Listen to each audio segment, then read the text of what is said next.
Inilatag naman ng ilang mga naghain ng Certificate of Candidacy sa pagkakongresista ang kanilang plataforma.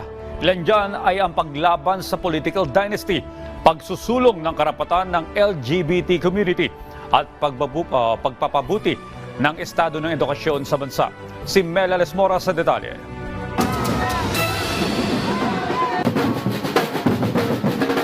Hindi magkamayaw ang mga taga-suporta ni Manila 1st District Representative Ernix Dionisio nang siya'y magtungo sa COMELEC NCR sa San Juan City. Naghain si Dionisio ng Certificate of Candidacy for re-election kasama pa ang matunog na kakandidato bilang Mayor at Vice Mayor ng Maynila na sina dating Mayor Isko Moreno at dating PTV host Chi Atienza.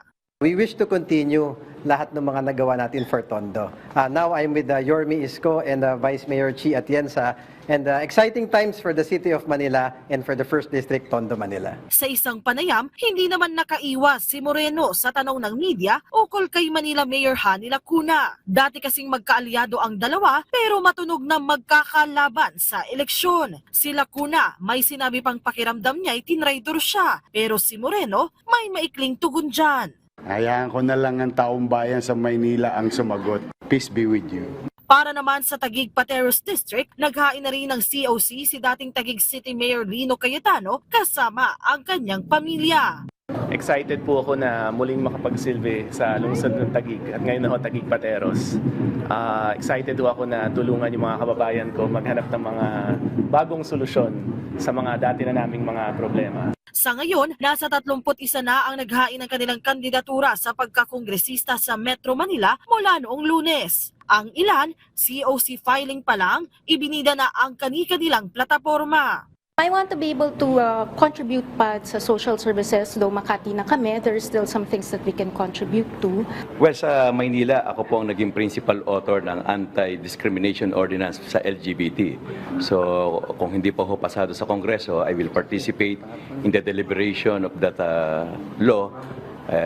Sana makatulong tayo doon. Dalawa sa mga naghain ng COC ang inaasang makikipagtuos sa malalaking pamilya ng mga politiko sa Las Piñas at Quezon City. Kaya't ang una raw nilang isusulong kung papalarin sa eleksyon, pagsugpo sa political dynasty. Magkakapatid, magpipinsan, magnananay.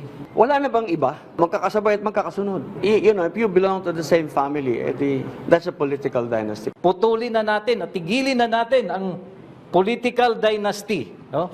Yan ang dahilan kung bakit nagkakaroon tayo ng kahirapan at korupsyon sa ating bansa.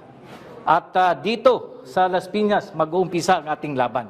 5 araw pa ang nalalabi para sa mga nagnanais pang maghain ng COC. Paalala ng COMELEC NCR.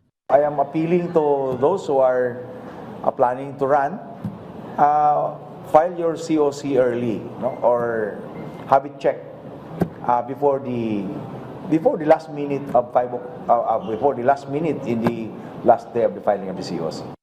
Sa mga susunod na araw, inaasahang mas marami pa ang maghahain ng kanilang kandidatura sa paghahangad na mas mapagbuti pa ang sitwasyon sa bansa. Mela Lesmora para sa Pambansang TV sa Bagong Pilipinas.